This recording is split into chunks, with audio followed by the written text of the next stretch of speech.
A lot of clients that I work with would like to learn a little more about how to open up their relationship. What's an open relationship, right? So it could be a polyamorous relationship. It could be that you want to swing. It could be that you just want to try a threesome, or, I don't know, try something new, explore new horizons.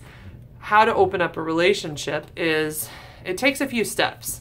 So first you have to have a lot of conversations with each other where nothing is happening. You really are talking about the logistics. You're sharing your anxieties about it. You are thinking about what it would feel like, what it would be like to say goodbye to your partner as they go have sex with somebody else.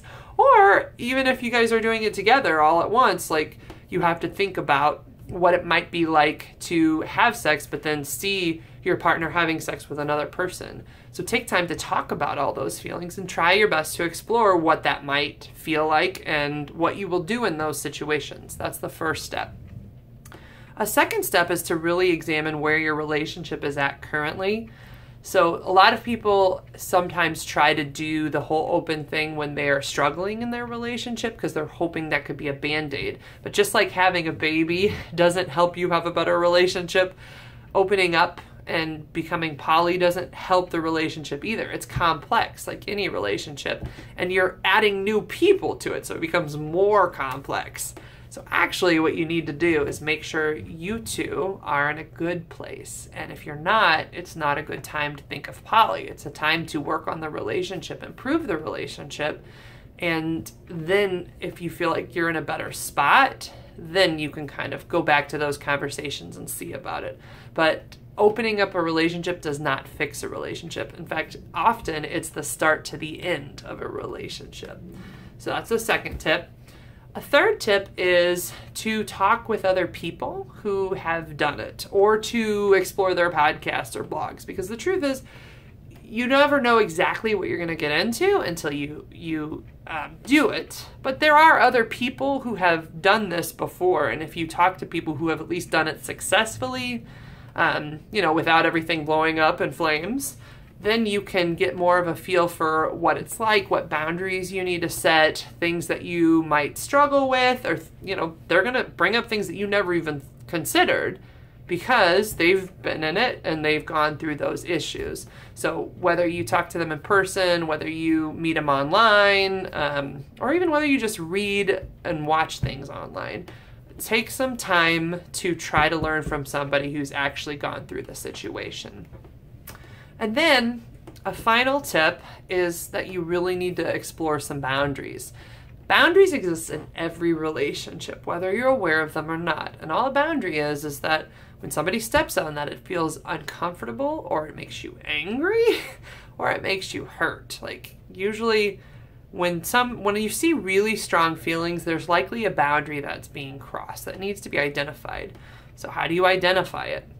Well, okay, people who do explore open relationships talk a lot about what they feel like they'd be okay with, what they'd feel like they wouldn't be okay with. For example, one boundary I heard somebody say that they said is, you can kiss everywhere else but the mouth. I feel like that's a very intimate thing, and I only want us to share kissing on the mouth. It's an example of a boundary.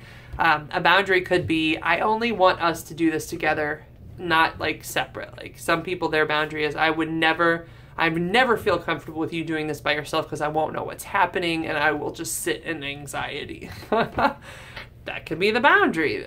You have to be honest with each other and explore that, communicate it, and take a lot of time to explore where those boundaries are.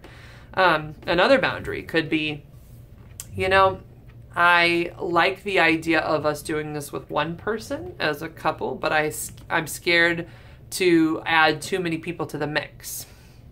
And so there could be a billion boundaries, but I'm encouraging you guys to explore where are my boundaries? What would I feel uncomfortable with? What would I feel comfortable with? Would I want to do this in sort of a group setting where I learn from other people, or would I just want to have one person entered into the relationship and see how that goes? But no matter what you do, you have to have a lot of open communication, and you guys need to be really honest with each other.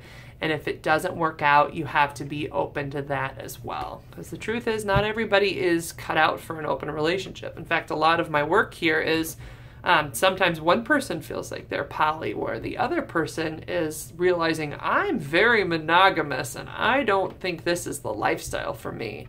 And a big part of being a respectful polyamorous person or open person is consent of all parties. And that means that everybody in the relationship and in other relationships needs to be aware of what's going on. There's deep honesty, and there is a respect for where people are at and consent. So if not everybody is consenting to the situation, then you're in a bad situation.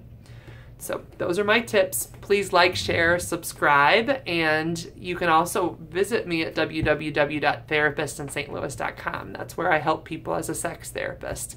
Thank you guys.